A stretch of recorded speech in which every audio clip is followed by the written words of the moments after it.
There we go. So there's our notification that we are now live, people. All set. And I may have to mute it because it does that on the YouTube. There we go. Automatically. See, there's our feedback. All right. So, friends, we are now live on the platforms. All right, welcome all to Hey. the 25th episode of Unifying Force. I'm Kat, joined by Dave and Gio. How are you guys? Doing well, thanks. You are getting too comfortable, like glossing over the fact that it is his 25th episode of the show. It's like, it's just 25. And I was like, what? I listened to I think it's 25th.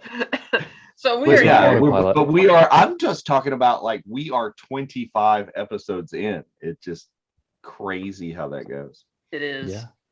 And as we start our 25th, we just had a new show on the channel start this weekend too, which is exciting. So we are here today for the celebration wrap up and some Kenobi thoughts. David, you of the three of us went to Celebration this year, so regale us in all of your adventures. Yeah. Okay, so our last episode pre-celebration was the cult of Star Wars and how people take the journey and do all of this to go to Celebration. And we were not wrong. Okay, in my personal opinion, about it being very cult-like, very emotional, very wow. It was a lot. And as my first Celebration, day one was overwhelming, and it's a tie-in because it's part of that reason behind it, and part of the reason the whole thing was overwhelming was because of Kenobi. But I mean, yeah, it was a lot of work to get there and a lot of traveling, but the opening panel on day one, those like LucasFilm and more, was amazing. I mean, we got to see and sing to John Williams on his 90th birthday. We sang Wow. Happy Birthday to John Williams. Hard Yes. to match that ever. But to match that, Harrison Ford came out to congratulate John Williams on his birthday while he's playing the Indiana Jones theme. Insane.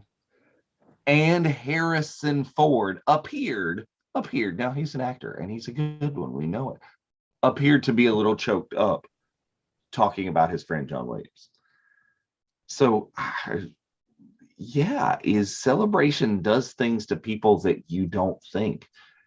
There were right off, they pull on your heartstrings. As I was in panels where there were tributes to Carrie Fisher and tributes to Peter Mayhew, and I cried. I did. It was just that emotional in there, and the first thing of the first panel is they introduce the Obi-Wan show. And Ewan McGregor and Kathleen Kennedy tell us that, yeah, we're not going to be here for very long, but we'll see you back here tonight because you all get the privilege of watching the first 2 episodes before anyone else does. So, they weren't on stage that morning very much. Right. But the you get to come back and you get to see it, and I think this is going to influence is my discussion of Kenobi later. Is we all that were there in that room that morning came back and watched the first 2 episodes with the cast, and some of the cast were telling us this is the first time that we have seen this as a whole put together kind of thing, and that's emotional. That will right there get you. However many thousand of us fit in that arena, that can find nothing wrong with the first 2 episodes. That a lot of people who did not watch them in that kind of format, they were like, Right. But, so a real event experience.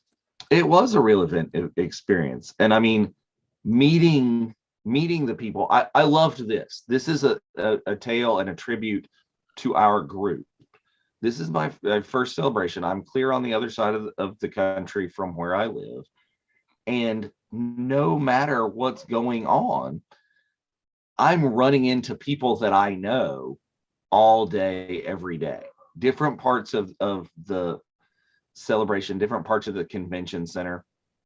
I find friends in line. I find, people going to the same panel I'm going to. And if I don't, I happen to think that I'm meeting new people, and I sit down with some people at lunch, and they happen to be people that know people I know from the group. It's like, oh, you guys are friends of Joanna and Mark. Oh, yeah, hey, how you doing, Andrew? Right. So, it was amazing experience, and for the brief seconds that I met Ewan McGregor, and you might have seen this in posts on the page, okay? It's because I'm not the only one who did this. He said hello there to me, just casually, just throwing it out there like that, and I was like, he said hello there. Yeah, you. How did the back of your neck feel? I Goose could pimples. not get out the words General Kenobi. I couldn't do. I say that every single time. I couldn't do. Because I don't know if you're like me, but I play up these things, and I thought about how this moment was going to go, the 2 hours that I'm in line, and what's going to happen, and we didn't get a chance to ask him to write anything on there, because I thought about having him write hello there or whatever on that. But I was like, no, I wouldn't ask him to do that. He did it without me asking. He just volunteers that line, and all that could come out of my mouth was, thank you for saying that. How and then you're ushered out by security, and you're just moved along, and you have this lovely, amazing scrawl. I was gonna say, could you show and tell? Yeah, is right there. Is So he said that when you were so he said that in the autograph line or the photo op line? That was the autograph line. I only did an autograph. Oh, okay. So while I'm bringing this up and speaking to him, it's like, hello there, and it's you are a bold one, Dave. You really are. It's that, but yeah. So lovely, Ewan Scrawl in lightsaber blue. Nice. Yeah. And I thought I had been all cool before that, because I was talking to the handlers, and they're like, yeah, no, can I get a paint pen? I want the paint pen to be the matching lightsaber blue. Oh, hey, Kate, can you use my pen? I've got one ready. And then blah. He spoke. I'm done. I'm 3 years old. It's like when I met Ian, Awesome. I walked into the photo booth, and he holds out his hand. He's like, oh, hello. And I said, Your Majesty, or Your Highness. I said one of the two, and he thought that was clever. Of course you got to say that with Ian. Right. Yeah, that regal presence. Yeah. Yeah. And then Ewan McGregor, that's Hollywood royalty and Star Wars royalty, right? Absolutely. And just, one of the coolest dudes there.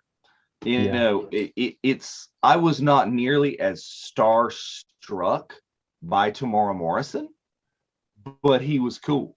He was great. That's the one thing I really, really wish I'd gotten from Celebration if I'd gone, because he doesn't come to those very often, and says I really want to meet Tamora Morrison, because I think he's amazing. Right. Oh, he doesn't come to celebrations often, or just exhibitions generally? Well, he's all the way down in New Zealand most of the time, so he doesn't come too often. But that what Dave's got there is unbelievable. He's got that signed. He has an amazing, beautiful signature. This is signed by something underneath it there. Does that say Boba Fett? Boba Fett, Tamora Morrison, Boba Fett. Yeah. And then right up here is Dickie Beer, Boba Fett stunts, and that's of course from Return of the Jedi. Now, maybe I'm old-fashioned, but I would want him to sign it Jango Fett for me. I love Jango Fett. I don't think he gets enough love. So if I had had a Jango piece, if this was a Jango helmet, I think I would have gone that way. Yeah. For sure. I think Skip might have got a Black Series Jango and a helmet. I think he had to buy an extra autograph to get both of them done. Excuse me, Hunter. So I've got No problem. 3 SIGs on this so far. This is Tamora Morrison. We've got Dickie Beer. And then down here on this cheek, that artistic kind of scrawl right there is Mr. Daniel Logan.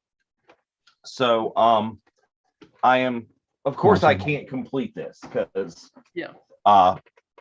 Boba's original voice in the OT original trilogy was I can't think of his name, but he's passed on, and of Jeremy course Jeremy Bullock. Bullock is passed on. Yeah. That's right. Now, they did his voice in the original. Yeah, but now you watch it and it's not, because they've overdubbed Tamora's voice. Right. But also the original voice actor from the holiday special, I believe he's passed on as well. But there was ILM employee who wore the Boba Fett suit and stuff, who's in there for the special editions, who was Boba Fett, and Don Bees, who I think was stunts for Empire, possibly. So there are at least 3 other actors who I would like to have sign that. And if you watch, Katherine was talking about a new show. If you watch Star Wars Show and Tell, I do a whole thing on that helmet. And should I have Timothy Oliphant sign that? Should I have Cobb Vanth sign it? It's not Boba Fett, but he definitely wore that specific helmet. Balls in your court. Yeah.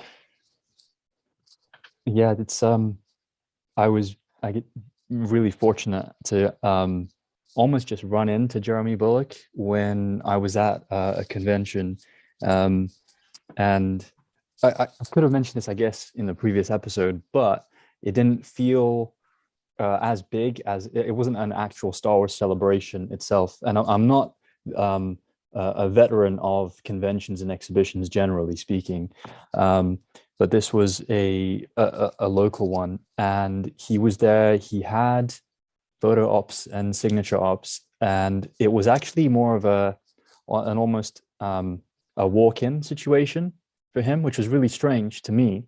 But a lot of the more veteran actors from all sorts of sci-fi and fantasy things had that as an option, and I couldn't quite make it, and I just caught him going between tables at the end of the day, and he was fully suited up as Boba Fett and was carrying his helmet, and I got to just stop and talk to him and he was just totally down to earth, totally real, and just had like an ad hoc photo with him. So not one of those pristine photo ops itself, but yeah, that was I feel really lucky to have just had that, because it was spontaneous, and he was very gracious and polite, and you could tell, and even then, this was maybe 2016, 2015, he had the vigor for Star Wars.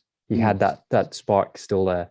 You could tell just in his eye, he was full of admiration and joy. The fact that at his advancing age, he was happy to don the full suit, and he probably had been sitting there for a couple of hours in it for photo ops, was remarkable. So he was a real treasure of the Star Wars cast and crew, especially being from the OT. I think that is what I hear a lot about him, is that he was one of those Star Wars actors who's a real fan of Star Wars as well. Yeah. Kind of like I think for the Clone Wars, the representative of that is Sam Witwer, who's just like really intelligent about, really knowledgeable about Star Wars and the history, and other than just his part and his portions of it. I think that's amazing. Now, I would love to, and I'm on the hunt for, I think for that, I have seen like little plaques that have been signed by Jeremy Bullock that says like, Boba Fett blaster signed by Jeremy Bullock. I'm hoping that exists out there something, a little plaque that says like, Boba Fett helmet that someone will be parting with at some point, that I can just put in the front of the display case on that and complete it. Yeah. Tie a nice bow on the top. Yeah. With the Boba Fett prop. Yes. Fantastic. But yeah, is seeing that, but getting that signed and meeting multiple Boba Fetts. And another thing is, at least some of them, they sat Daniel Logan and Dickie Beer were next to each other. And Daniel Logan, when he signed his, made sure he's looking around, looking at the other signature. He's got Tamura's on there. And, oh, I see you've already got my man Dickie. He was like ready to point me and move me over to Dickie if, I hadn't already gotten that signature. It was just very supportive of him and that like brotherhood of the Boba Fett. And Tamura Morrison, I have never gotten so many fist bumps in like a 30-second time period. It's like, oh, hey, how you doing? Oh, sign it. And I asked him about I won't be spoilery, I think, for Kenobi, but I asked him about something that occurs in Kenobi, and he was eager to talk about it. Oh wow. Yeah. Insider info. It was. So just for those who might not have been to this celebration or previous one, I guess, because there are some people out there. Mhm. How did you find it just getting the photo ops and the signatures this time? If you could talk a little bit about how it was, the logistics, because I'm sure that's a question that people will have going forward. And just wondering, generally speaking, to have this awesome individual experience that you had with Ewan and Tamura. So I had all of my photo ops, or I did one photo op, and that was a great group photo op. All of us that are in the beard batch kind of got together to meet the actress that plays Omega. That was fantastic. I saw that picture. That was great. I love that you're holding the picture of Jason. Yes. Yes. Is 4 of us could show. So Jeff bought, so they were all under the same name and we could go together and we would have the same group time. So Jeff bought 2 photo ops because you were only supposed to have 2 adults and 2 children. So we bought 2. And so we go in at the same time with both of them back to back, and they were about to, the handlers were about to like give us a little hassle, and it's like, oh, it's only 2 people, you can, and we're like, whoa, we got 2 photo ops, we paid for 2, we're good. Okay, fine. And we kind of come in there and we unroll, paper Jason, because Jason wasn't going to make celebration, and you got to have your full beard batch there. But we had purchased all of those online. It was great. We came in. We had.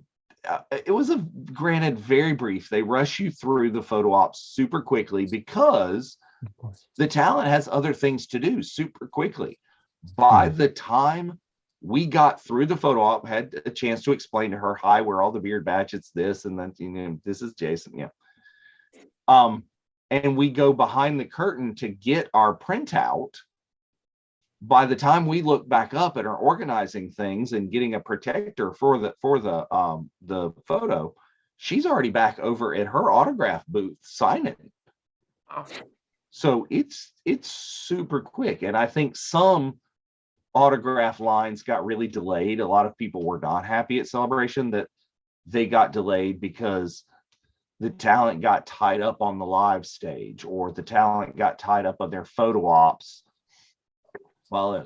So for some people, there were some really long lines that you had to deal with. Emily Swallow, I got an Armorer Black Series signed right there.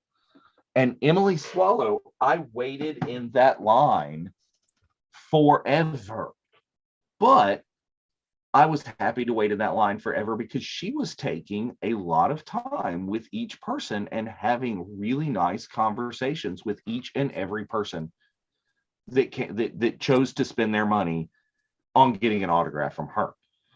So I was okay with that. Some Sure. others is I thought that should have gotten a little bit more love than they did. Is I kind of timed it like Dickie Beer, no line at all. Walked right up to him, pulled the helmet out, said, "Here, I'd love you to have you sign. Thank you," and had a lovely conversation with him. I had the time to. Had plenty of time to talk to friend of the show, Kevin Thompson.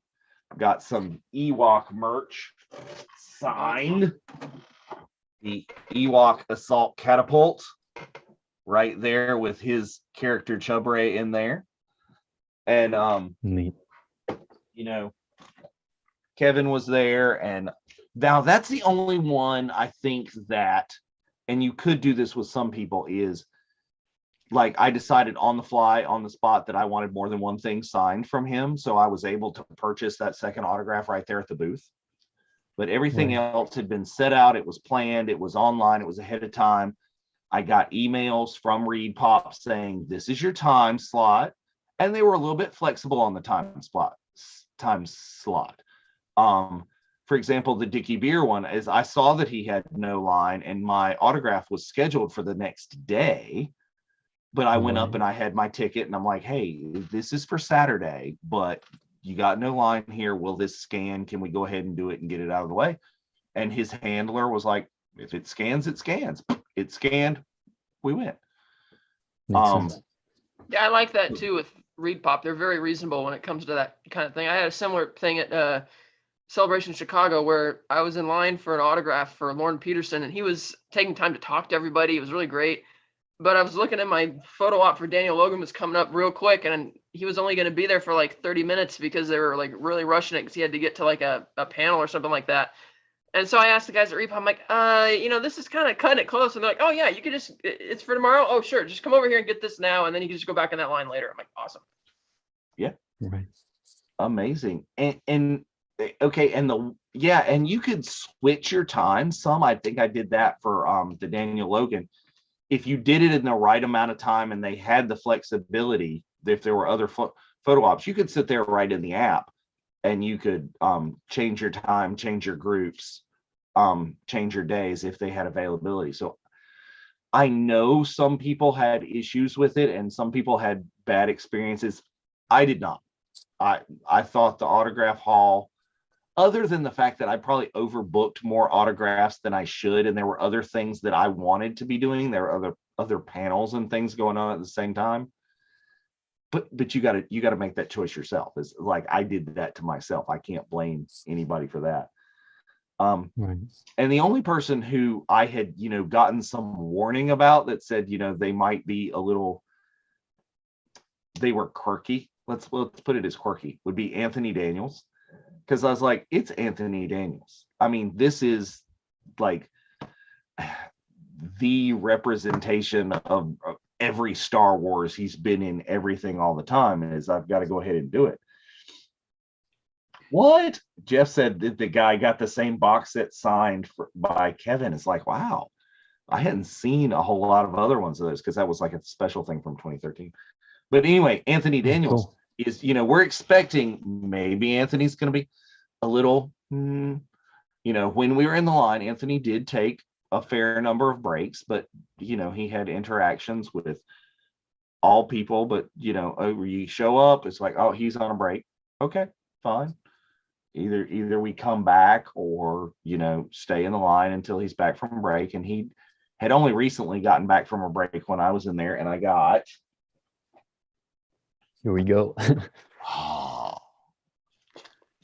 This, Nice. the hassle of Huge. taking this and getting this on a plane. That's to another Anaheim. question, right? Yeah. Well, yeah. So I found out that the Boba Fett helmet will, with just enough wrapping, I wrapped it in my sweatshirt. That was my next will question. fit in How my did you- carry-on. All right. Because when I took it out there, I didn't care. I put it in, I was like, okay, if it breaks, it breaks. I've got some backup stuff. So the helmet went out there under the plane. So did this, but I put this in the helmet. It was like C-3PO was wearing the Boba Fett helmet going out there. That's how they shipped. And Anthony, if you can see it, it's right there. Oh, yeah. That is cool. What did you think of that? C-3PO. He was a little bit more blasé than I would have liked or thought. Kevin was like, oh yeah, they told a whole story about that little set. It's like, well, they didn't talk to me or anything. The only thing is, like, Anthony Daniel signed this in he wanted to use his pen, his Sharpie, his whatever. He was having no part of I have my own paint pen and I've got it ready and blah, blah, blah. He's just like, he had a couple of his pens that he's using. Those are his pens. He's going to choose which one and he's going to put it on there. He did honor the request that, he'd been signing a bunch of things in a blue one. And I was like, could it be the black? And he was happy to do that. But as far as like taking my paint pen, having no part of that. Sure.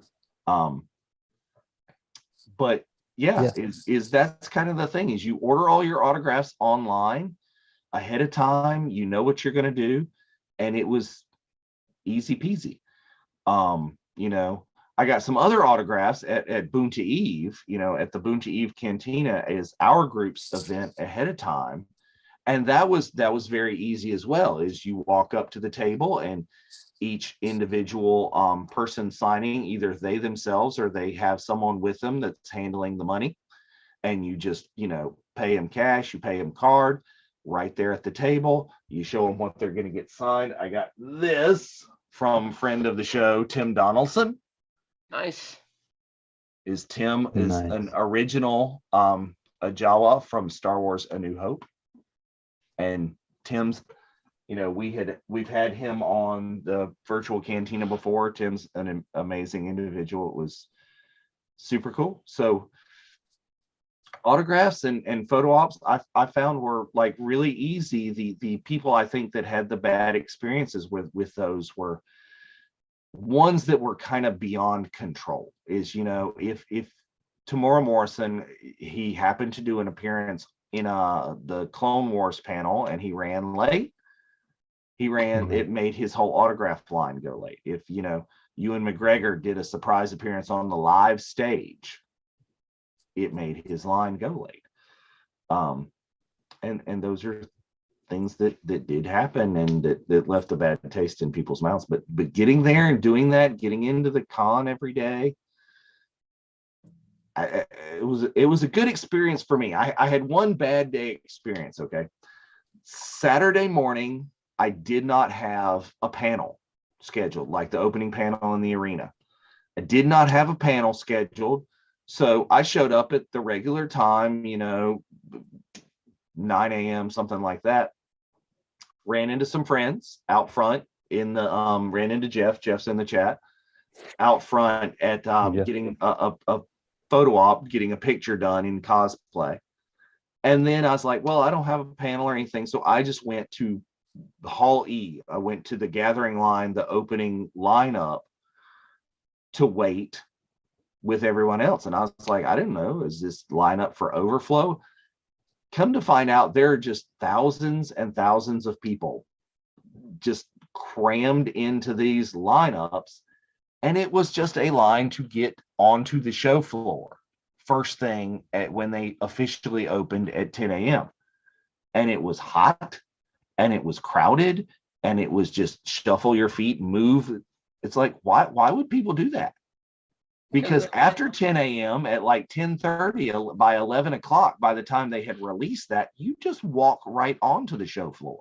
Well, I think they're lining up because they want to be there when it opens.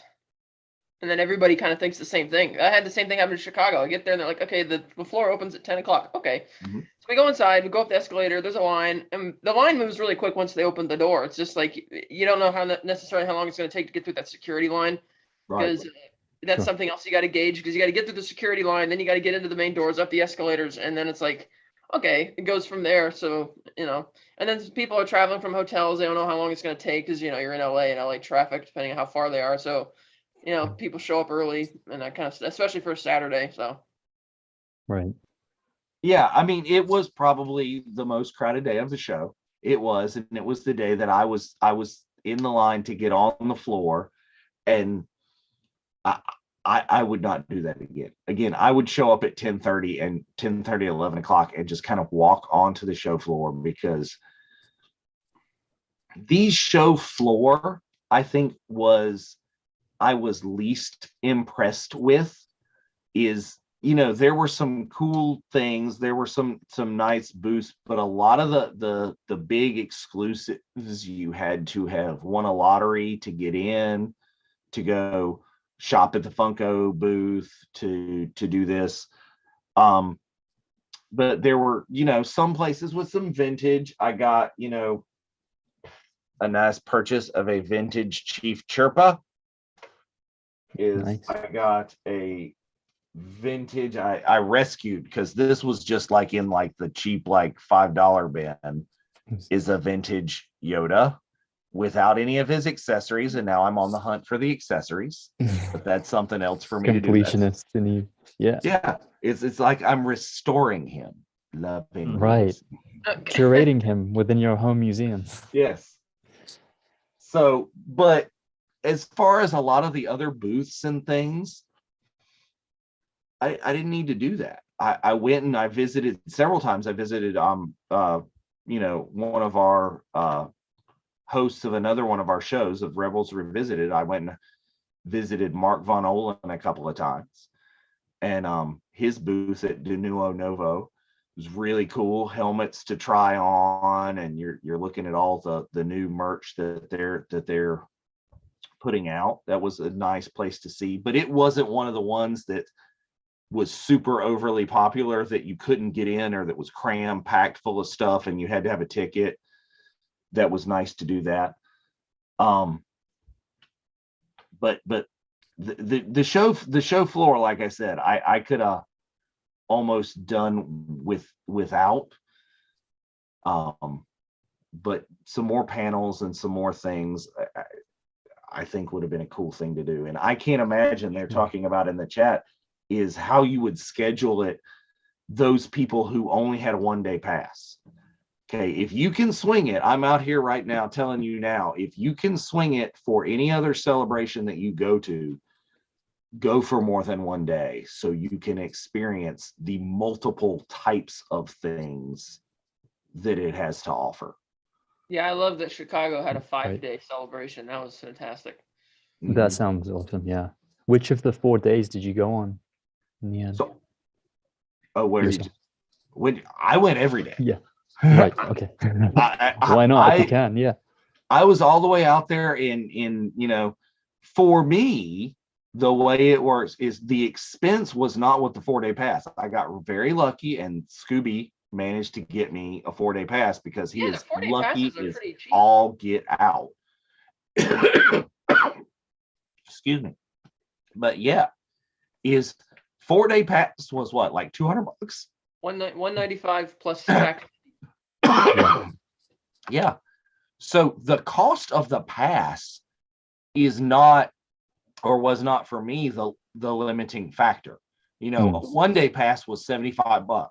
Yeah. And so 4 days plus service fees and whatnot. Now, if you were, some of the cool people who are over there in the chat right now that got themselves Jedi Master passes, that's yeah. Which Jedi Masters do we have? Make it known in the chat comments. They knew who they are. I'm not necessarily going to rat them out. They can if they choose. But there were some other special little benefits. Jedi Masters, I don't think, had to win the lottery to get in the panels. I don't think. I'm not sure. You guys say so in the chat. They get to just kind of cruise in, and there's a special Jedi Master lightning lane kind of thing to go to the front of the line for autographs. Right. But yeah, is I cannot imagine the amount of things that I would have wanted to do that I could not do. For example, there was a special group photo for all the people who happened to own this vintage 90s Millennium Falcon red t-shirt, the Falcon plans. I didn't get to go to that because I got held up in line for a panel that I really wanted to see at the same time that photo meetup was. And there were like 100 people or more, who just happened to own this shirt. Well, that's one of the other benefits of Celebration. They make sure to put in so much stuff so there's something for everybody. I mean, it's impossible, obviously, to go to all the panels. And Yeah. I'm not talking about the lottery ones, just the regular ones, because you had to pick your battles kind of thing. I remember in Chicago, I won the lottery for the Galaxy's Edge panel, but it overlapped with the creature effects panel. And I'm like, I really don't want to miss that because they brought out a lot of vintage stuff from the Lucasfilm archives from the original trilogy. I'm like, I can't miss this. So I gave away my Galaxy's Edge lottery to somebody else. I'm like, here, you can have this. I'm like, yay! And it just, but the creature effects one was so cool. Yeah. And it's funny that a lot of I those would have done what you did for and a sure. lot of those gems don't have lines. You just walk right in and you just sit. And I'm like, gosh, some of these panels are even better than the big lottery ones, and yet there's nobody here. So I walked right into a panel with with a bunch of Wookiees. It was a Wookie panel. It had Angie Mayhew, who was, talking about Peter, and it had Eunice. It had Carrie Jones, who is Black Chrysanthemum. Predator. Yeah. And it had, I cannot think of his name. It had a writer for the High Republic who writes the Wookiee Jedi in the High Republic series. And I'll think of his name in a minute, but it escapes me. So it had all of them just talking about the evolution, the process of being a Wookiee in the costumes, the process of Wookiees and the history of Wookiees in the franchise and where they're going. And it was amazing. And there were tons and tons and tons and tons and tons of people who were just walking by me in this huge line who'd been standing there.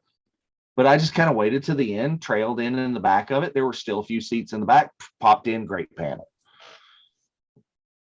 Yeah. Yeah. Little gems. that you Buryaga. discover. Yes, Being- Mike is saying that in the chat is the Wookiee Jedi is Buryaga. Yeah. So, was there any news out of Celebration this year? So lots, so much news that you will make your head spin is, we got dates for Andor.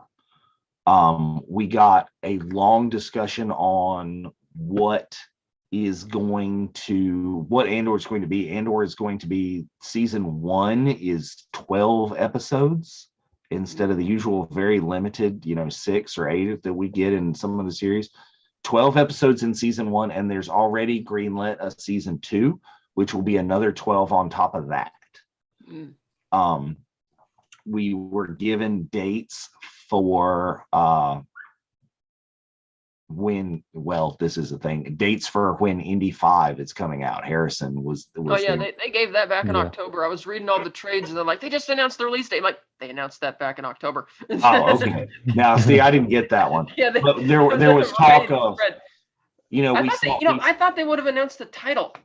That's a perfect place to do it. You got John Williams, you Yeah. got Harrison Ford. It's like, come on. Yeah. that would have been a good place to do. Well, they had to kind of They had the teaser remind poster, right? Harrison to give him a date for that. I think somebody's like, well, are you going to give him a date? Tell him when it's coming. But we got dates for Bad Batch. We got some talk about, we got exclusive trailers and things for. So what's this Jude Law thing? I heard something about that. So Jude Law, if I am not mistaken, I think it's called Star Wars Skeleton or Skeleton Crew. Skeleton Crew is what I saw. And that's gonna start Jude Law, and they just they gave us a little bit of kind of a sneak peek. And Sherry said maybe they're saving Indy for San Diego. Possibly. It's not, it's less Star Wars specific. But Skeleton Crew is, I think they're just, it's gonna be like, I think it's some kids. Oh. It's like, I don't know if it's going to be a geared to kids show, because there were other shows that were previewed that are going to be like geared to kids. It's Yoda teaching younglings in the High Republic area. It's going to be a kid cartoony show. But it's going to be interesting. Like I said, I don't know if Skeleton Crew is going to be a kid cartoon or if it's going to be something more along the lines of like a Clone Wars type show, but it's the animated? or a Rebels type show where the main characters are children. It is animated then? I believe so. Okay. Okay. Is the preview stuff that we saw was very cartoon looking. So, but I think all we saw were stills, unless my memory is, Was this announcement at a specific panel? This was at the Lucasfilm panel. This was at the first one. That's why my memory is kind of fuzzy, because I've been hit with all these other things. It's like, okay, boom, overload. Bring out Ewan McGregor, bring out Warwick Davis, bring out Harrison. We're going to have a thing with Jude Law. What, where, what? There was a lot going on.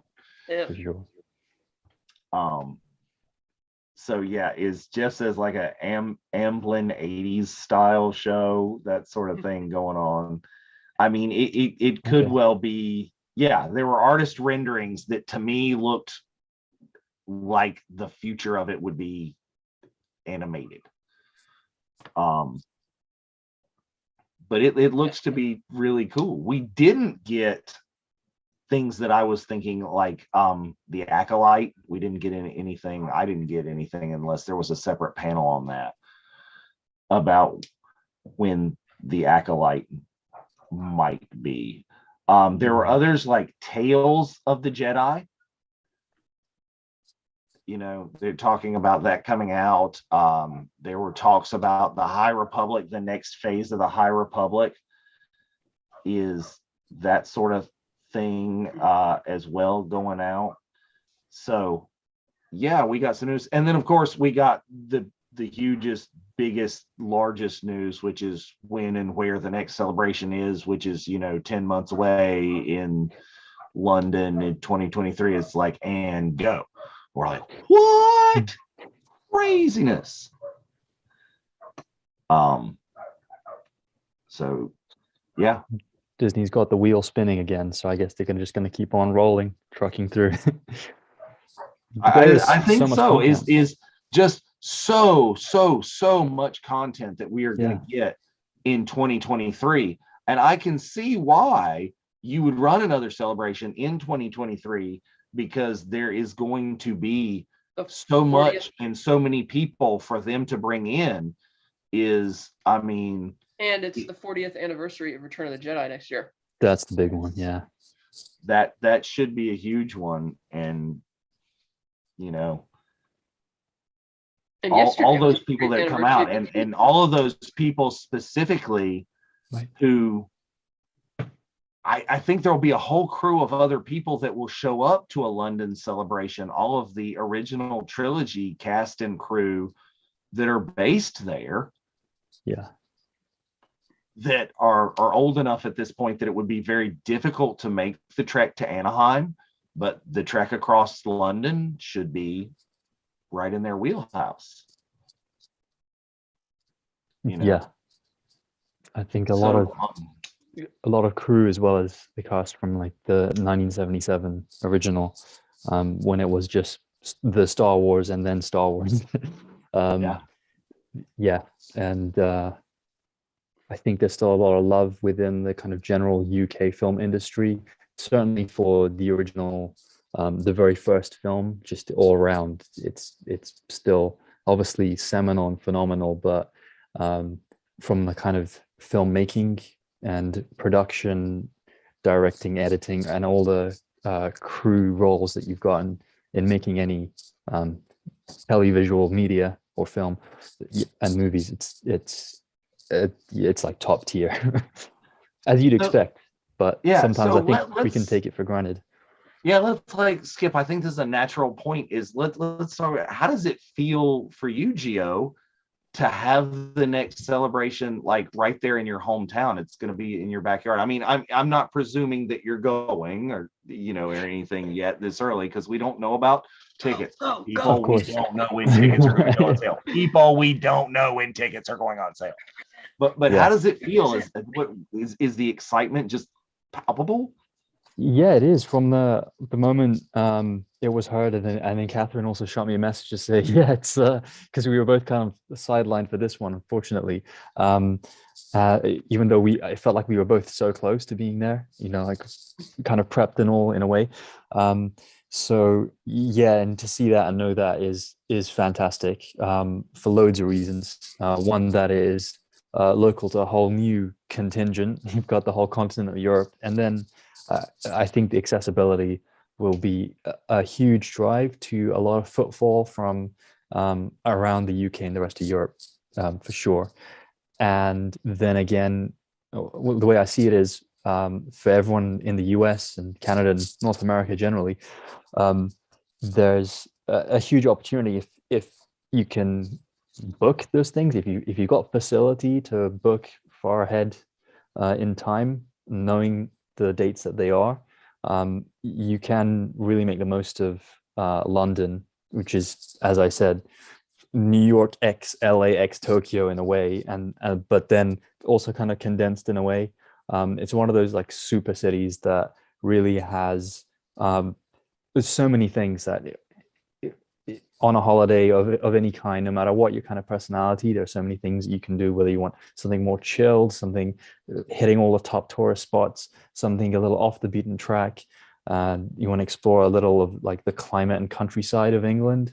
London is ultra connected to everywhere else, pretty much, around the UK, as well as there are genuinely millions of things to see. I know, as cliched as it might sound, within the city itself, but then of course you'll have hundreds of thousands of things to see within a new celebration. So it was awesome news, and it just on a really quick personal note, it's a little annoying just because it's a holiday weekend that had started to think of plans for doing something else. So that's something I'll have to make a decision soon about. But yeah, if it's something I'm available to, absolutely I would be there. And I'm going with that positive note and looking forward to it. And looking forward to seeing, like, come full circle, if we can get the Unifying Force crew and the mods, the virtual cantina, and the mods on the grand Star Wars celebration community that we've got. Would be awesome to see you guys in person. So many pluses and positives to think about it, from the celebration side, from the locale side, and then from if anyone is kind of teetering on the edge, kind of thinking 50-50, if you want a little push, I can really couldn't recommend a visit to London if you've not been before, and even if you have been before, enough, if it's within your own personal facility in terms of time, costs, and so on. Absolutely. And of course, in a way, it's also it would be cool if I could be there. It's all kind of knock on wood at this stage, but because I got a taster of Celebration for the last Celebration Europe, that was the 2016, that was at the same venue, so London, again at the XL Centre, and for a UK sized exhibition center, it's gigantic. For a US, in comparison to a US one, I couldn't comment, but generally, one has to assume that things are a lot more small scale in the UK, generally, in England especially, and certainly in London. But the way I described it to some friends that couldn't make it is essentially, imagine almost like a converted aircraft hangar. That's how gigantic and massive. Super high ceilings, which as a little architectural thing, I always feel way more comfortable when there's a lot of airtime and space above, being a little on the tall side. And it's just a mega convention space, and it had like a north, south, east, west kind of quartering that they did of it. So they kind of had zones. I think the actual layout of it was something they'll decide far closer to time, and it is hugely variable between convention to convention within a set location, as well as between celebrations. But the whole descriptions that we've gone into of that buzz, that overwhelming warmth and feel that you get, that was definitely palpable. You could feel that walking in, and I was it was just a single day I got into. Previous time it was here with a friend who we I wanted to get there on time because it was the one day and it was the Sunday, so a little limited. And yeah, unfortunately, we got a little later getting in. But the flip side is exactly what you mentioned on the Saturday. Would you do a different time? Which is we got in maybe 30, 45 minutes beyond the doors entry opening time. And it was quick, relatively quick, and pretty smooth sailing. And I can imagine a lot of conventions, especially one of this size, can be a lot heavier in terms of waiting times.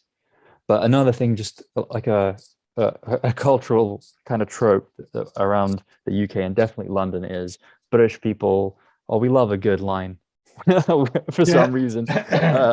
Or queues, we tend to say queuing over here. There's a huge culture of queuing, complaining about the queuing, but not really complaining about it, and kind of just like, what are you going to do? Oh, this queuing, right? There's a lot of that mentality, and you'll see that around in London if you have an opportunity to explore the city, just in terms of going in and out of landmarks, tourist sites, and using the public transport system, which very luckily is, I think, the oldest citywide public transit in the world.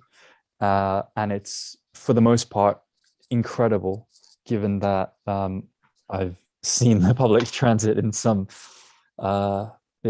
places, especially in the US. And if you're not in like New York, it can be hard to get around a city without a car. A car is almost essential. Whereas here, that almost doesn't need to be a factor unless you're a real kind of motorhead, gearhead, and you want to hit the road and see some rural areas in England, maybe Wales, Scotland, the whole of the UK, or even to explore a bit of the continent itself. But the connections and everything make things a lot easier. It's not quite as, if you're imagining something ultra slick like you've got in Japan and parts of China with high-speed rail, that doesn't happen. But you can be pretty sure that anywhere, place of interest, whether it's your first time visiting or beyond, you'll be connected via the tube. So the London tube is awesome. There is national rail, and yeah, trains are really generally well supported in the UK. So it's a lot easier to get around. Getting to the convention center won't be a problem if you don't get accommodation around. And I've seen some comments from some prepared people, some worried people about looking ahead to London and Europe. If there's not an accommodation situation that you've been able to be hot off the press for, as some people have been on the community page, it's no problem, because anywhere within like the general metropolitan area of London and Greater London is pretty much accessible by train or tube. And the DLR, which is a relatively new addition to the transport network in the city, is really slick, and they've got AC and everything. It's all cool. Some parts of the underground are a little older than others. It depends on which specific line you catch. It's a whole colored tangle that you can see on the tube map. But these are all things I guess you can look forward to experiencing, or even just worry about a lot later down the line. But yeah, suffice to say, there's great connections everywhere. So anywhere that you stay, if you're looking to, either now or when tickets become available, or even further down the line.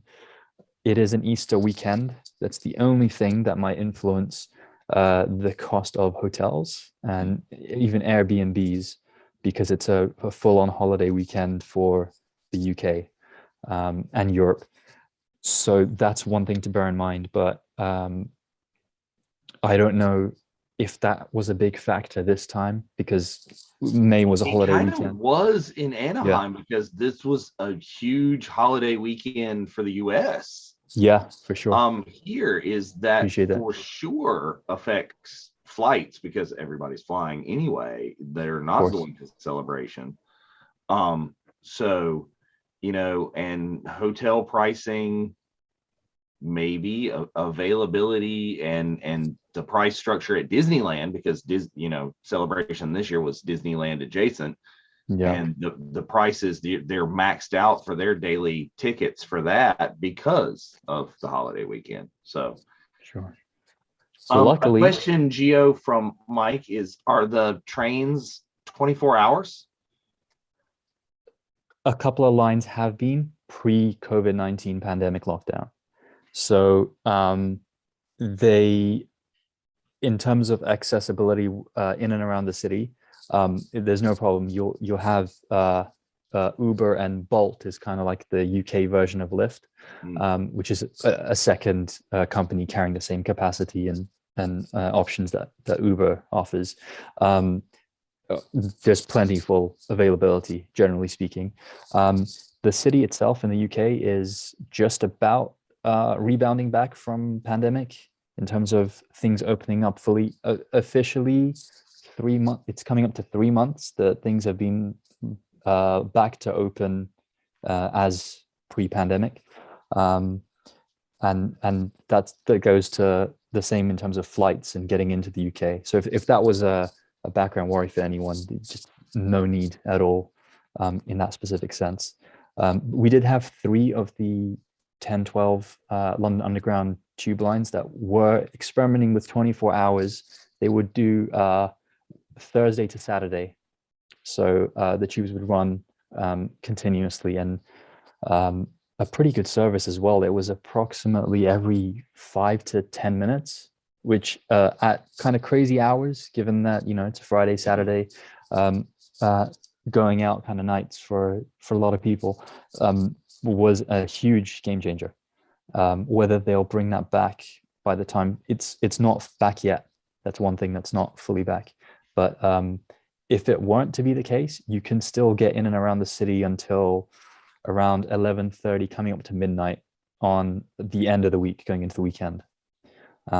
Weekend services can be a little more hit or miss, but there are always alternatives in terms of buses and public transport, which people can be a bit grumbly about. Even Londoners themselves, no matter how far in or out of the city you are, but there are always alternative options. Or it's funny that we're talking about. Also, you can always go find Harry Potter and summon up the night bus and just cruise. Oh, I was going to mention that later. I was going to say that's a huge other thing is the fandom around Harry Potter, and it's huge in the UK. There is a fantastic dedicated Warner Brothers studio, which is just northwest of the city, and it's in a little more beyond the suburbs, but still accessible by rail. The Harry Potter Warner Brothers studios. But yeah, the night bus would be awesome. That people joked that when London Transport finally got around to having 24-hour tube services, the conversation about the night bus, J.K. Rowling kind of started the ball rolling on this one. Really Nice. came out. But yeah, there are always buses available at any time of night. It just can be a lot more spread out. So like kind of 30, 45 minutes rather than every 10 to 12 minutes, which is a standard pretty much 7 days a week. One thing about the UK is Sundays generally are a little more shut down. So retail, shops, stores, groceries even tend to close at 4, and public transport can be a little more spaced out on a Sunday. And on a holiday weekend, because it will be a bank holiday full weekend into Monday, it's usually the Easter dates tend to fall in the middle of what we would call Easter holidays, spring break, essentially, for schools, colleges, and students of all sorts. So given that it's a day shifted beyond, I think they want to catch a lot of people available for the Monday bank holiday, both locally and then obviously more widespread. But yeah, transport you'll be generally absolutely fine for, no matter where you are.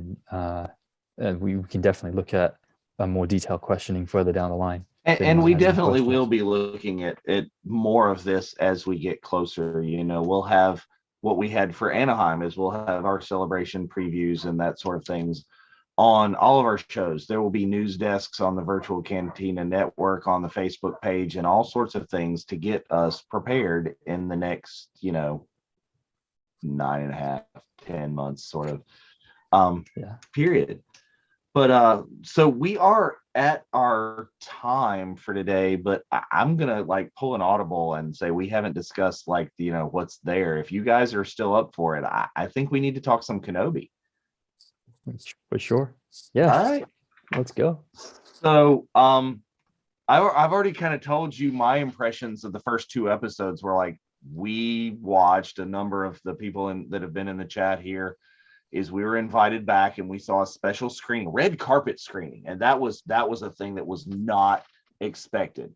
We were expecting to walk the same concrete hallway that we go into the panels. No, when they cattled us into the little lines and stuff, yeah, we got that, but we got out of that and there's red carpet. There are these screen use costumes in cases right there. Among there are the special Volkswagen Star Wars design Volkswagens there, and the designers and people from the show, they're kind of like mingling, and we go through and they gave us drinks and popcorn before ushering us into the auditorium space. So watching with the cast and crew, we had wondered in the morning, while there were big chunks of seats that were kind of like left vacant, well, those big chunks of seats were reserved for the crew and the cast for the evening performances. They couldn't let everyone in there. So, wow. I mean, so I can call no wrong at this point with the first 2 episodes. Sure. But how did you guys feel? What's up with your thoughts on it? It's awful. I'm sorry. It's garbage. I can't with this series. It's just, I mean, everything that is unique about Obi-Wan at this point in his life, like, nah, we're just gonna throw all that out. And it's like, the Inquisitors don't translate well to live action, any of them. Reva is not remotely intimidating. She strikes me more as a cadet, and I get that they're teasing that she's one of the younglings from the temple, but it's like we're 2/3 of the way into this series and they still haven't shed any further light on that, and she's just Leia is just annoying, and I'm like, why is she even here? The way they handled Vader's return, I'm like, you skipped over all the survivor's guilt for Obi-Wan, the whole transition of him going from big shot general in the Clone Wars to having to be a hermit. No real struggle for him to determine whether or not he's going to abandon his mandate to go off and look after Luke. He was already a defeatist at the start of the series, as they're skipping so much of his character growth.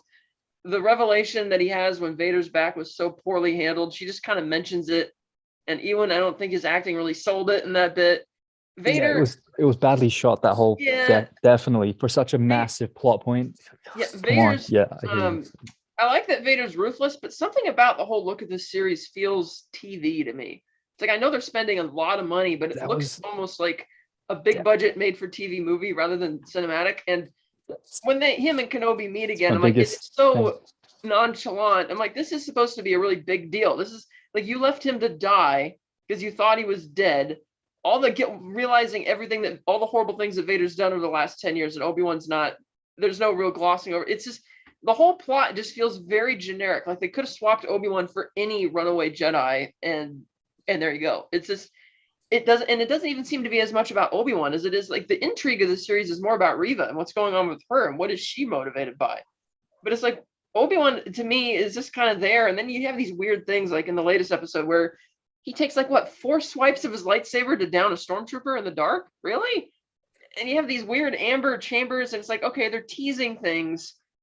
But that episode felt like filler, and it just, the whole thing just feels very like they knew the fans would love to see Ewan as Obi-Wan again, so let's just slap something together. Never mind the canon. Never mind. Again, all the things that are unique to Obi-Wan at this point in his life that would make it more. It's like a character study, because that's what people were asking when they first heard there were rumors of a movie. It's like, what story would you tell with Obi-Wan at this point in his life? And every time I racked my brain around it, it kept coming around to Old Man Logan. Like, this is the guy who's going to have to major transition. But it's like, we're going to skip all this interesting interpersonal development for the actual Obi-Wan character to have a fun adventure plot that it doesn't, it just kind of, it's meandering around, and it's just not. And the fight with Vader was very lacking, and it just felt very like he could have been fighting an Inquisitor. It just didn't feel dramatic at all. And when they said that Rupert Friend was supposed to be the Grand Inquisitor, I must have missed that, because his body language is different, the mannerisms are different, the voice isn't there, and the office rivalry stuff with the Inquisitors is just ugh. So it's, I was hoping that because they had one director on it, it would have and it kind of does have a similar vibe, but I noticed that they have a lot of writers on this show. Like that was one thing. Yeah, there's too many cooks in the kitchen, and coming up they have even more of them. Like Andrew Stanton from Pixar even is a writer on this show. Yeah, so I think was wondering what's going on people there. writing this, it's too blah, and it's just I can't.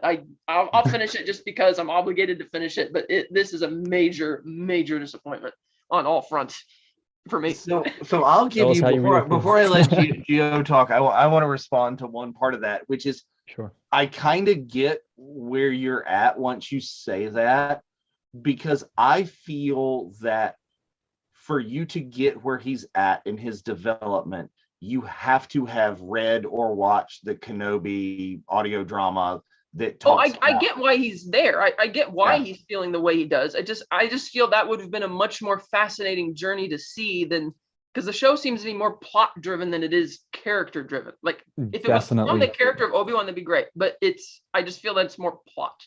Well, like, I'm agreeing with you. I'm saying that if you should not have to expect people who want to watch a Disney Plus series about Obi-Wan to have read or watched that drama. They should not have had to do that. You should have the responsibility to put some of what was in that into the build up to this show, so it's not crazy. You're not just getting this run swing lights. I mean, the transport scene mess, I understand, that felt more like Ewan McGregor as John Wick than Ewan McGregor as Obi-Wan Kenobi. Yeah. All right. Which scene were you referring to? The where he's in the transport outside the pointless laser gates that you could have just like walked around or literally driven a truck around. Right. Yeah. But, yeah. I mean, that felt way more.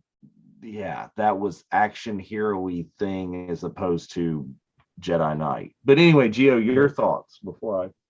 Yeah, no, we can rebound back at the end. I definitely hear the criticisms that you're saying, Katherine. And I'm wondering if the first instinct I had was, okay, so you're in part one, and given that for us it was on a much smaller screen than the incredible experience you would have had at Celebration, because I think a lot of times the way we consume these shows and how we choose to do it can really change your mindset going in, just in terms of enthusiasm and energy, as kind of cliched as that can sound.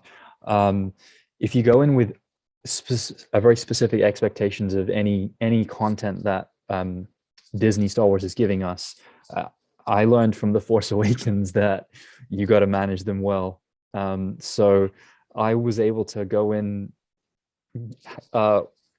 assuming, this might sound really sideways, but assuming they might pull a Book of Boba Fett on us with Obi-Wan, and we can discuss to the extent how much they've done that so far, and then when it finishes too. That was my kind of expectation going in. So if it was similar, I would be middle. If it was superior in any way, I would be a little happier. But I tried to put a very low ceiling on expectations for this, and because of that, I think I've enjoyed the brief spots that look pretty interesting, and kind of the fun adventure of it. The different locales we visited, Jabim, Nur, the Fortress of the Inquisitors. From a production design point of view, there's some cool stuff going on, even though we're only 10 years away from the original trilogy. But, you know, you want things in a way to look sleek and modern and have a bigger budget feel, which can make it difficult to make the lived-in universe of the original trilogy, which is beloved for a specific reason by a lot of fans and a lot of viewers. To make that real now in 2022 can be a little challenging. But the overall vibe from especially the action scenes really has a TV, almost like a Lifetime movie or like a Hallmark channel. And this is the thing, it's in the character shots, but also in the way the action beats are paced through an episode, and then also just their execution and kind of the angles that the cinematographer, production, and director have chosen. It feels very limited and kind of off focus. And one thing that really jumped out at us, and I had friends and family to see, is there was a moment when Obi-Wan had the conversation at nighttime in part 1, just a little outside his little homestead in the kind of desert mountains in Tatooine, with the renegade Jedi. Benny Safdie, which is the director of Uncut Gems, for anyone who's liking those little inserts. And it could have been like a good character conversation that Obi-Wan could have shared a little bit about his past trauma, whether you know about it from the novel and the materials, or as we're saying, the expectation ideally would be they can give us that feeling and give us that character development, or at least hints of it in conversation. And it was a really flat conversation. And then ironically, the camera started shaking. I don't know if you guys noticed this, but there are a couple of times when a shot just simply has to be kind of stationary and still. And there's this whole kind of funkiness going on. And it was really jarring to see that on a couple of still shots between characters. But then when it started happening with action sequences, I was thinking, are you going to go Michael Bay on us and go all shaky cam? Please don't. But even if they went that all in, that would be slightly better than making it kind of look unprofessional. And I feel really kind of weird saying that, because, you know, we're just fans. Like when Vader and enjoying Obi-Wan this. are in the rock quarry, it looks like they're on a soundstage rather than actually in a quarry. Yeah, and I've seen some things. You make really good points. I've seen some things that totally take me out of it because of budget or choice limitations. Is like when they go all or when Obi-Wan goes all like Breaking Bad in the spice lab. Those are fluorescent lights. Those are just basic hang in your garage fluorescent lights. Would it have killed you to put one of the Empire light panels across that? Right. Yeah.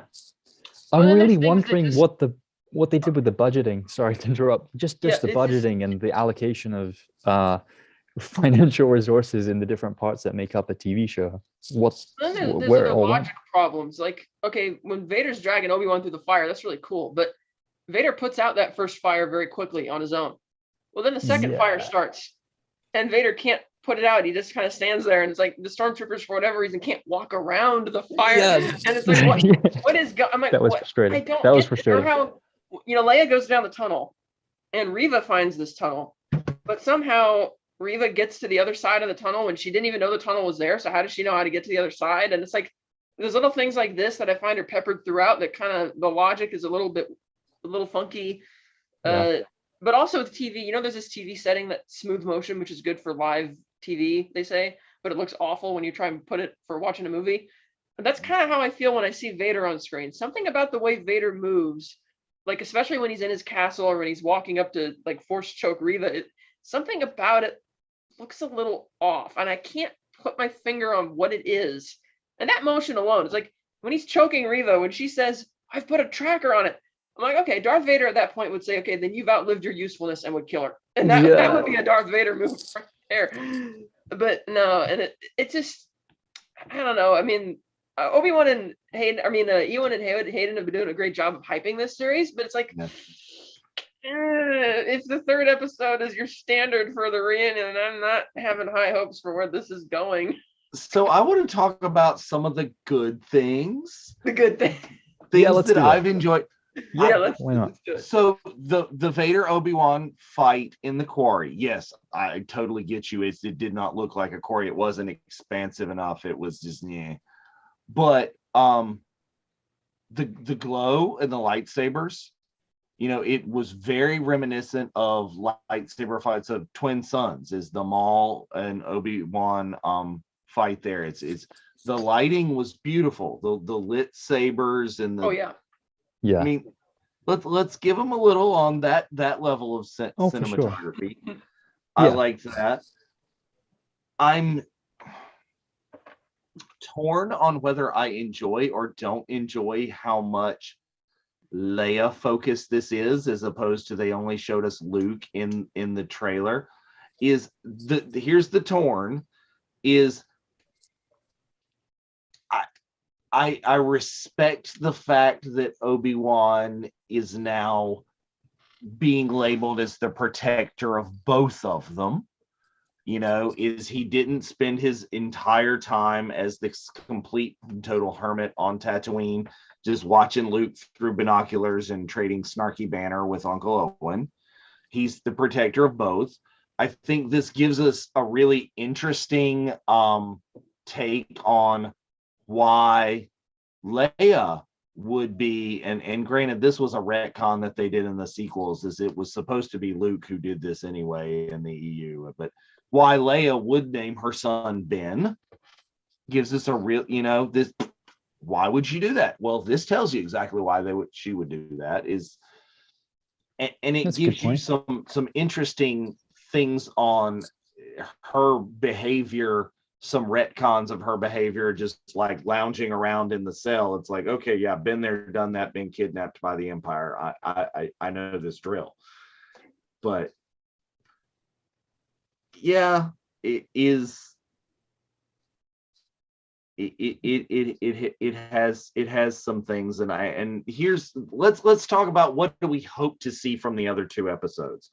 Where are we going? What do we do? Because we are going to talk about this on our next episode. We're going to devote an entire episode to Obi-Wan Kenobi, because our next episode will be after episode 6 airs.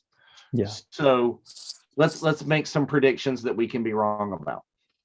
I hope that they give us the Reva backstory in the next episode. I don't want them to wait to the finale for that, because that I feel would almost be too little too late. Yeah. And I have a feeling that she's going to sacrifice herself to save Obi-Wan or something, like some redemption arc, which I really hope they don't do, because for some reason that just seems to be, I just keep seeing that, and I've been hearing that from a lot of people, that sounds like something that they might do, because they tease that she's a Jedi, and it is interesting to wonder what her beef is. Is it that she knows Anakin is Vader? Does she blame Obi-Wan for Anakin becoming Vader, and she's upset about that? Maybe.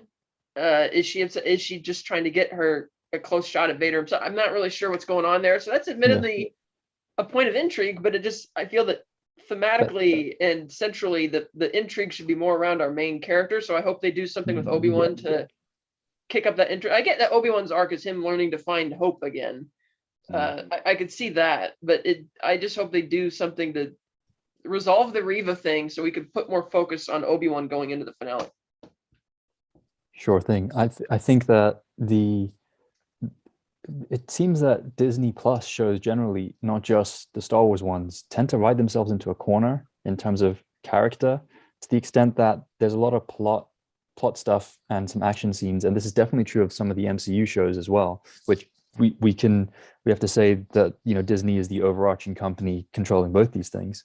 So there might be a little bit of this pacing thing that they are still trying to work out in their limited series, that they leave character stuff, either completely forget it or not centrally focused on the main protagonist within a series, or leave it kind of to the end. And I felt that a little bit with Moon Knight, which I had overall pretty good feelings about, but there were a lot of storyline and character bits with Steven's character towards the end of that series that would have been better shifted earlier. And I do hear what you're saying, Katherine, that with Reva as his character, and Moses Ingram was going around with Hayden and Ewan, almost like a trinity, promoting this. So from that being established ahead of the series, I was expecting her to be a main character. And it's frustrating because the intrigue with her would really make sense if they do say, okay, so that horrifying opening scene, the prologue before the first part even began fully, was a big part of a character. But it's almost like they're shifting that away, and we're only 2 parts away from end credits. So I think if they could resolve Inquisitors or with Reva within the fifth part, so that part 6 is focused on Anakin versus Obi-Wan. And I don't necessarily mean that in just a duel or an action sequence. I mean just comparing them in character. And it's difficult because I don't know if they've released the time duration of the remaining episodes yet, but that could have been a lot bigger factor within this whole story of Obi-Wan if we are comparing. And again, it kind of makes it a little frustrating that you do see those shots like in part 4 of Obi-Wan and Darth Vader and Vader in back to tank simultaneously. The way it's cut could have been a little different, but sure, you can kind of tell like they're almost there with some things, but not to the extent that we might want. And that whole Obi-Wan Anakin difference, or Obi-Wan Vader, now he is, and he did confront Anakin last when he was officially Darth Vader. It's just, of course, it's much easier to think of Vader as in the suit that we all know and love. I just think that if they can take a sign from Rebels and how Rebels resolved so much of the Obi-Wan and Maul situation within that single Twin Sons episode that you mentioned, that maybe Dave Filoni has a bit more input into the wrapping up of this Obi-Wan series, because they fitted so much just visually, not necessarily in dialogue. And the dialogue is little, that you can still tell a great story visually. And Star Wars, John Williams aside, is a fantastic visual spectacle. I think George has said that the films could almost be silent. He imagined them silent in a way, and just visual vistas and characters on screen. And then John Williams's music is the actual dialogue and the emotional current throughout. And I guess I'll just say, finally, I really appreciated, no matter what I thought of part 4, but given how parts 1 to 3 were, this is the first time, the most recent part, that I sat fully through the credits, and I just kind of soaked in the John Williams Obi-Wan theme, which has been adapted for the show. And I appreciate that they got John Williams back to do this, because his actual little leitmotifs and the little sprinklings that you have of the Obi-Wan theme are fantastic. And if they could do more visual stuff and maybe less of the dialogue, unless it's specifically character focused, that's what I'd want. But hey, what do we really know? So here's what I wanted and have thought about is, I assumed that we saw that new group of Padawans who are escaping, who have escaped, that we were going to see all of them at some point. You know, is that Reva? Was the other Jedi that we saw in hiding on Tatooine, was that one of them? You know, are we going to see, how does that give us a new group of Jedi that we want to know about and have some resolution to? And how did they get out of there? You're right. Did Anakin Vader save Reva to make her the Grand Inquisitor? What happens, or sorry, to make her the whatever sister? And what happens to the Grand Inquisitor? Because we know Rebels is after this, and we know the things that happen in the Rebels, and what happened with the resolution of that. Something needs to. I need to see that. I need to see Hayden more than in the back to tank, that I know that Vader is Hayden. I don't care that's a stunt dude. You know, give us flashbacks. Let's see Hayden need to see as Anakin. Hayden. The whole point that he's in here is that's what more. I am looking for from the next 2 episodes. Is Mike mentions in the chat that there may not be all the resolution that we want, because Ewan did kind of hint at a season 2. So really? He did. Yeah. But the question is whether he was just saying that as egged on by the crowd at Celebration and the enthusiasm, or was that some level of efficiency, or did he just like go backstage and get his hand slapped? I don't know. but Right. so we may not get all of the resolution that we want. We may not get all the resolution you want because they may be doing a Book of Boba Fett thing, which is using this to have essentially a season 2 and a non-named Obi-Wan show, but in a Vader Anakin show. Yeah. So I don't know if I want to get my hopes up for resolution, but I need some of it, and I definitely need some proof that Vader is actually Hayden Christensen to make it worth my while. That's a good Absolutely. point. Yeah, it would. That's I think something we echoed early on. It would be what a waste to bring Hayden Christensen back if you don't see him as him, and just enshrouded in Bacta with something like an N95,000 mask on the front, or doing what any stunt person could have done within the suit and wearing the suit.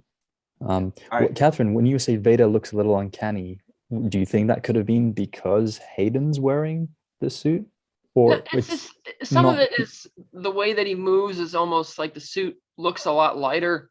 Like, you remember how Vader would move in the original trilogy? He's kind of lumbering along. He has a really unique gait to the way that he walks and just movement. Yeah. Everything in the suit just seems lighter, moving around, and that also, it feels like there's not as much film on the image as opposed to digital, so it looks a bit, something about the image just looks a bit TV rather than, as far as image quality, even though it's really sharp, it looks more TV image as opposed to cinema image, if that makes sense. I kind of felt the same about Mandalorian, but for some reason, seeing it with Vader, it just kind of, I mean, there was a couple shots of Vader that were really good. When he's walking down that neighborhood street and it's kind of dark and the only thing that's really lit up are the green lights on his suit, that was good. Yeah. But then when you see him moving like freely, it's almost like there's too much fluid movement to the way he's going around. So it's kind of hard to exactly put my finger on what it is. But now that you mention it, it is true that if they don't use Hayden, then it seems the only reason they're bringing him back is to please Hayden's fans as opposed to actually using him. Right. Okay. Well, I'm gonna stop this because we're bleeding our content for the next episode, and we are way over because I know there's so much that we're gonna want to talk about. Sure. So yes, tune in again. Like Nick, you're gonna hear these conversations all over the Virtual Cantina Network. We've gotten a little bit of this. You're going to hear more about Inquisitors Monday, tomorrow, on Rebels Revisited with Mark and Ashley. You're going to see so much more about talking about Inquisitors and things from Star Wars Rebels that are echoing over in Obi-Wan, and things from the video games that are echoing over in Obi-Wan. Join us Tuesday night for the Virtual Cantina Happy Hour, where we will get into much more discussion of this. And Thursday for episode 5? Episode 5 watch along of the Obi-Wan Kenobi show with hopefully, fingers crossed, a special guest. Not Spencer. Spencer's not a special guest. Spencer will be back, we think, but no. A special guest potentially from the show.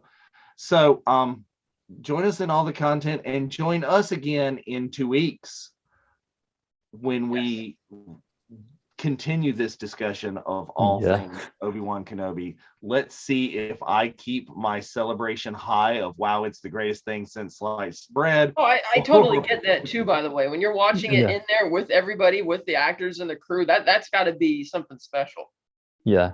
Have you watched those first parts 1 and 2 since the red carpet exclusive? Yes, because I watched it again when we did the watch along show on. Of course, yeah. I did. So I've watched it in a variety of ways, because I've watched those again when we did the watch along.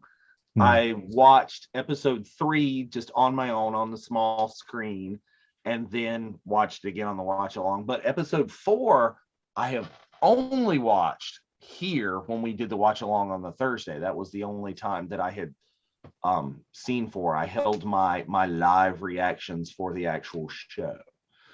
So we'll see what I do with 5 and 6. I don't know yet. But, let's keep it positive. So thank you all for joining us. There have been a lot of people in and out of the chat, both on YouTube and on Facebook today. Thank you for joining us for this. we're really enjoying bringing this content to you. So until the next time. Yes, thank you all for joining us. May the force be with you. May the force be with you all. Force be with you all.